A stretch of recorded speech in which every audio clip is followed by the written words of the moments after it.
what is the main function of the lymph system? Or what is immunity? This is a pretty big question that she'll like ask for any of the systems. So what is it? What does it do? Yeah, keeping in mind what those questions. So immunity is basically that like protecting yourself, like your body is trying to protect yourself from all of the bad things that want to come into your body.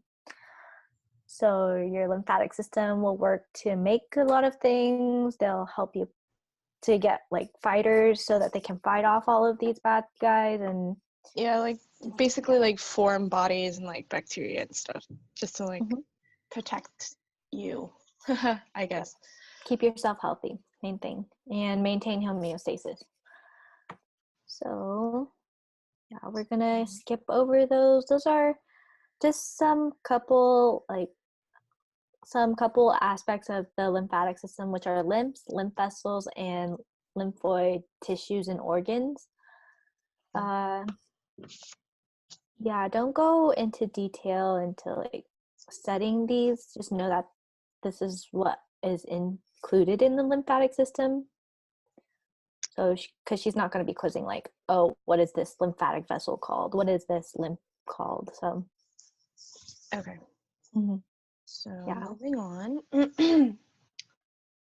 As we mentioned, the lymph system defends against pathogens and disease. It produces and maintains and distributes lymphocytes. They absorb and return excess interstitial fluid to the bloodstream. And yeah, these are just kind of like the general idea of what the lymph system does. Make sure you get the gist of it. You don't have to know like certain like specific details, but you should at least know like how they're all connected together. Yeah, because there's four functions on that slide, so that could be definitely like a multiple choice question. So make sure you guys know this. Moving on. So, do you want to do?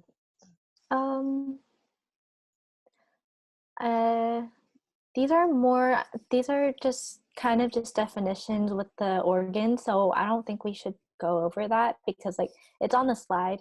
You just need to know what the function is, what the name is, okay? And she highlights it on the slides around the orange boxes, so get a general idea of where it is and what does it do, what does it produce. So yeah, we'll skip a couple of those, but the main thing that we want you guys to get like to know for this section is the 3 lines of defenses. So immunity has 3 lines of defenses, or your like 3 fighters that it goes through, right? So the first one is physical and chemical barriers, and the second one is general defenses, and the third one is specific defenses. We're going to go over what like the non-specific and specialized mean after, but like just know that the three are physical and chemical, general defenses, and specific defenses. So yeah, we'll start with the first one. Yeah, and just to reiterate, immunity is like right here, this definition. Immunity is the body's ability to defend itself against infectious agents and foreign cells and even abnormal body cells. So this is basically the same thing as what the lymph system does. It's like sort of an aspect of what the lymph system does, if that makes sense. Anyway, so moving on. So yeah, the first one. Okay, so there you have all of these like bad guys trying to come into your body, but the first thing that it's going to go through is your physical and chemical barriers, which is your skin and your mucus, or physical, which is like skin, which is your outside, and then like mucus is chemical, tears is chemical, saliva is chemical, skin is physical, and then these are all like it goes into detail into like respiratory tract, stomach, bladder, but yeah, those are still considered, I guess, physical barriers because they're trying to get through all of those barriers. So this is your first at the line of attackers, physical and chemical barriers. And then moving on. And then, okay, so if it ends up getting through the first line of defense, it'll go to your general defenses. which is the it's a second line of defense, and it includes defensive cells and proteins. It'll start making a fever reaction, inflammation reaction, and phagocytes will be used. So, yeah. So moving on to this. I guess, and another part of general defenses is the complement system. This seems pretty important because she put a whole slide on it. So it's for bacteria mainly, and then she was saying that like the complement is the key, and then like it pokes holes into the bacteria, and once all the holes are in the bacteria, that bacteria explodes. Yeah, so it fights it. Yeah, it only works for bacteria and not viruses, if that clears up any confusion. Yeah, so just complement system punching holes in bacteria, if that makes it easier for you. So you want to go over? Yeah, the general defense, the fever. What's the purpose of a fever? What's happening when you have a fever is like your body temperature is increasing. So why would your body temperature start increasing? It's because you want to try to kill that bacteria, right? And so that high temperature, that it's going to try to kill it off. Yeah. So I think this pyrogen is responsible for raising your body's temperature, like when you have a fever. And then it says, so like how to, I guess, like treat it is to get plenty of rest and to eat foods. Yeah. And then other general defense would be inflammatory responses.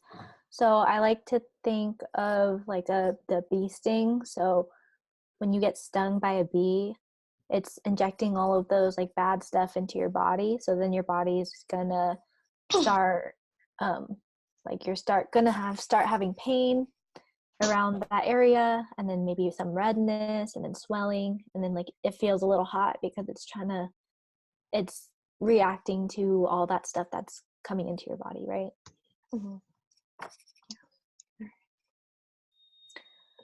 And then the last one, phagocytes, are, if you guys remember, the ones that like eat.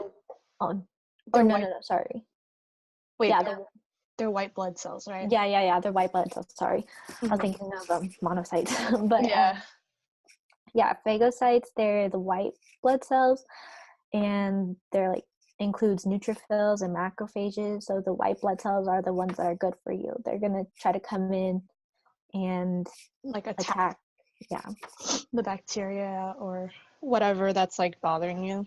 Yeah, so like these are produce more good guys, so then we don't have to fight even further, you know? Okay, so specific defenses. So these guys, they attack specific pathogens. So like, I guess like they have a very specific response to like certain like bacterias or viruses that enter your body.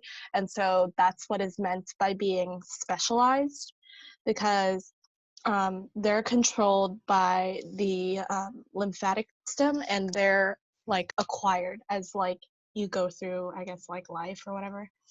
So just to like make this clear, so a very specific response by the body is called an antigen. So 2 ways to battle antigens are to produce antibodies and to kill pathogens outright.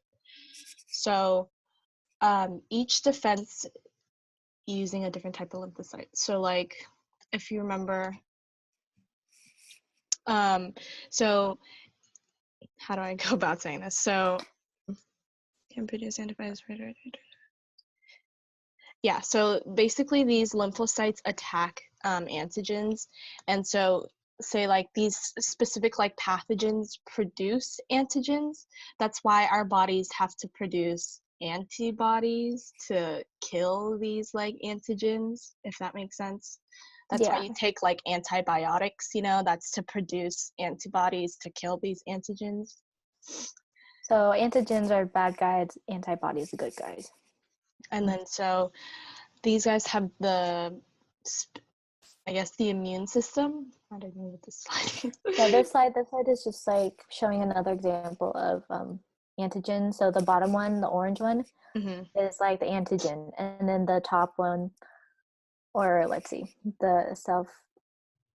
Okay, so yeah, it's just saying like those spiky things on that antigen is what identifies it as an antigen. And so like the antibody would have like a triangular shape so that it would fit onto the antigen like a key. Right. Once the antibodies are like covering all of the antigens, then that's a signal for another thing to come in and say, hey, this thing is a foreign invader. So it like helps distinguish what like a bacteria is, right? Yeah. So that's what the MHC marker is. Anyways, another sort of specific defense are B lymphocytes. And these guys, if it helps you, yeah, it says remember B for bone because B lymphocytes are produced in your bone marrow. And these secrete antibodies to neutralize the antigens. And they also have memory B cells, I guess, long-term immunity. So what they like this, what this means is that it can remember which antigens that have attacked you before and then use that like same path to like fight them again, or like same attack to fight them again, if that makes sense. So just like remembering how, like you're remembering, like say when you were growing up you had this one, I guess, like bacteria, and like the B cells will attack him, and then like say again when you're 10 and that same bacteria comes back, the B cells will remember how to, like, I guess, like kill off that bacteria, if that makes sense. So B for all of those antibodies, or B lymphocytes, antibodies, memory B cells, everything starts with a B there. Yeah, so yeah, basically. So pathogens, antibodies, and yeah. So how? Sorry, go ahead. Oh, I mean, that's kind of what we were just explaining, is that like the antigens, okay, that's the spiky things. We'll start at the top, like that, the spiky pink thing, that's an antigen. Pathogen, same word, like those, it's just those things are bad. And then antibodies are the good guys. The antibodies are going to lock onto the antigens to form a glob. And it's going to say, hey, phagocytes, we need good guys, which are phagocytes. And then phagocytes are going to come and eat them. Yeah, and so antibodies are released in like certain parts of the body to like find these like antigens or pathogens or whatever. And then, yeah, it binds with the pathogens and then like basically like kills them.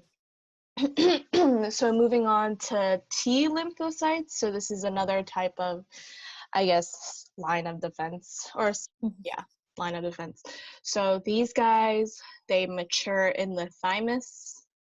So T lymphocytes, T for thymus. And so these guys, they do not secrete antibodies or they attack directly, sorry. And so what this means that it uses these like helper T cells.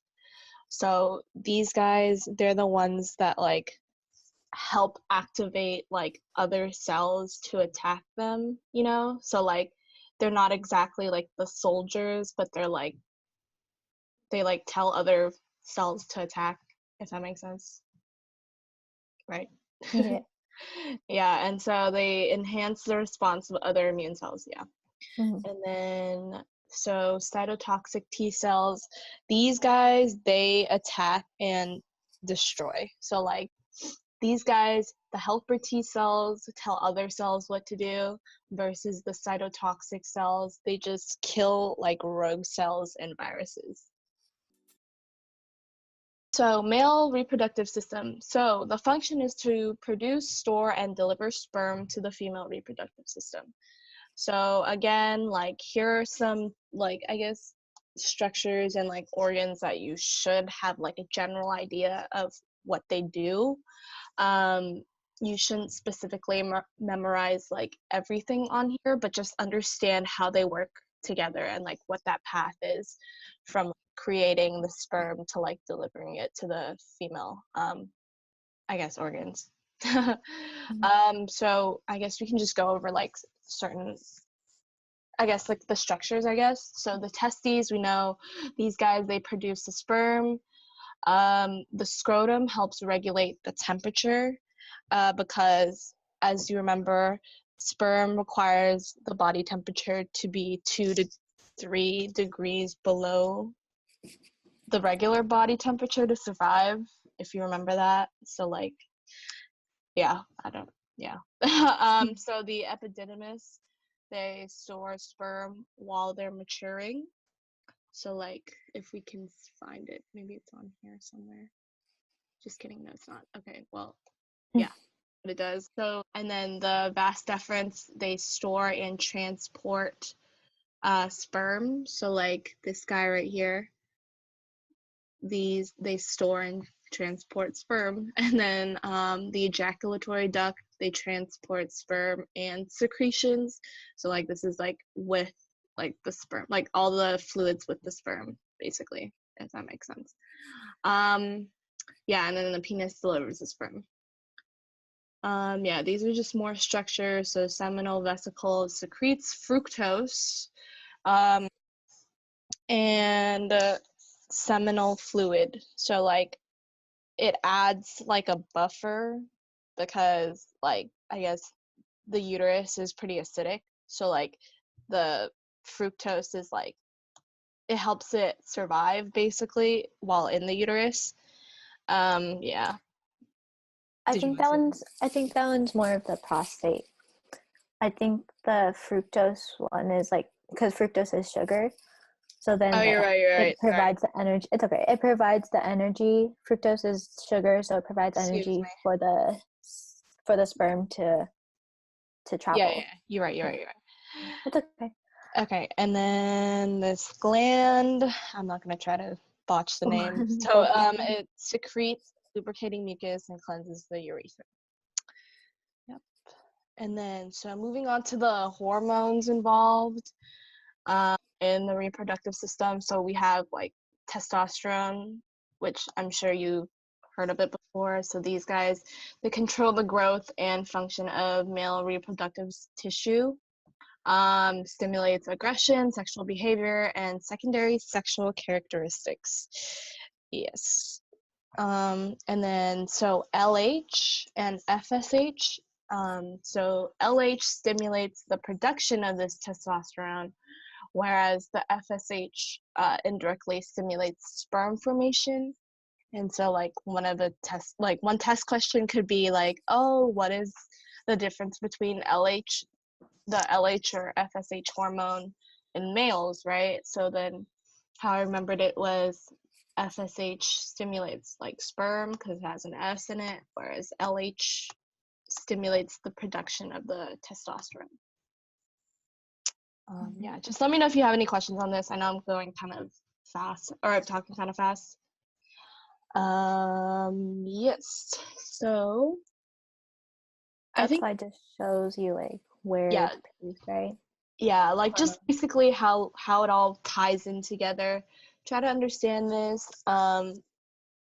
So like, yeah, it's just like the hormones involved, the hormones in the brain, you know, GnRH, excuse me, and LH and FSH are involved.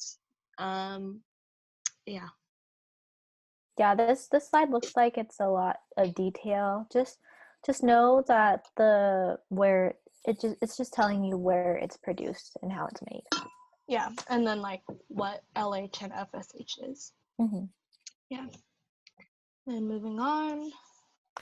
Okay, so we're this this lecture is basically like contrasting male and female. So now we're going to talk about the female reproductive system. And it's a little bit more complex than the males, but so on this slide, she highlights in the red box, these are the internal reproductive organs. And then the green ones are the external reproductive organs. So external meaning like they're more visible on the outside, and then internal is like more inside, right? So the inside is the uterine, fimbriae, ovary, uterus, cervix, and then external clitoris, urethra, labium majus, external urethral orifice, and labium minus. Yeah, okay. And then we have our ovaries, which are the gonads. Yeah, gonads, not gametes. And they produce the oocytes, yeah, well, immature eggs. And they secrete estrogen and progesterone. These are like the hormones for females versus the males, estrogen and progesterone. So remember those two hormones. And then the uterus is where the fertilized egg grows. The endometrium and myometrium is there. The cervix and vagina. Yeah, those are all just like naming more organs of the reproductive system for females. And the eggs are the gametes. Mm-hmm. Okay, this is where the females get a little bit more complex because, okay, so female hormonal cycle, ovarian cycle, this is basically like your period when females have periods. These are the steps that what happens when you start to have your period. So like GnRH is a hormone. Mm-hmm. Okay, so Professor Harness isn't gonna like make you memorize all of this. She just kind of wants you to get the general idea of what's happening. So this hormone GnRH increases, and then FSH increases. FSH is the same one as the one in the male. In the male reproductive system. What is that one again? FSH. Wait, what? Like, what is it? Like, what does it do? What does it do? Yeah, it stimulates sperm production. Yeah, but in females, it would be stimulating your egg formation. Mm-hmm. So it's like contrasting. Mm-hmm. So males and females both have FSH, but then FSH here increases egg formation. Mm-hmm. And then ovarian follicle develops. And then the second step, the follicle secretes estrogen, again, that female hormone, estrogen, and then builds up the endometrium. Mm-hmm. Which is the lining of the uterus, if you guys remember that. Mm-hmm. Mm-hmm. Getting ready for that reproduction, trying to get ready for that baby, right? If that egg gets fertilized. But then more hormones come in. There's high estrogen. That's the other female hormone. And then the luteinizing hormone. Again, this hormone was seen in the male reproductive system, but it's also in females. And that stimulates production of not like testosterone, ovulation. estrogen. Yeah. Yeah. And then that luteinizing hormone, which produces a lot of estrogen, it goes to the ovulation. So an egg is released. So all those hormones that were being sent out, it was to release the egg. So now that the egg is there, the corpus luteum, step 4, the corpus luteum secretes estrogen and progesterone, more hormones, and then which affects the lining of the uterus. And then the 5th step, progesterone production stops, hormone levels decline, menstruation, and the cycle starts again. And this is where your endometrium lining is being shed, and that's why you're having your period. It's because that egg wasn't fertilized and your lining it needs to go. Yeah, and then like fertilization just means like your sperm meets the egg, and like, yeah, that's yeah. Okay, so moving on. Yes. Yeah, so this is the cycle. So menstrual is 1 to 5 days, and proliferative 6 to 13. Ovulation is day 14. I think that one is a big one out of all of those, is the ovulation, which is day 14. Okay, yeah. Mm-hmm. And then I guess, yeah, just know like, I guess like, oh yeah, this is the last slide. So know like the levels of like estrogen or like what progesterone, excuse me, like just like know the levels for like each of these like phases, or like not know, but like just like have an idea. So like, you know, in the menstrual phase there's like low estrogen, proliferative phase there's high estrogen, and then it says on this like little chart here, and then, you know, ovulation there's like a Day spike 14. in LH, yeah. Just day 14, I think that's a big one. And then which causes the ovary to release the egg, and then the secretory there's an increase in like progesterone. Yeah, so like here's like a cool little chart that'll probably help you more than like reading like this, you know. So yeah, here's like endometrium breaks down, endometrium rebuilds. Yeah,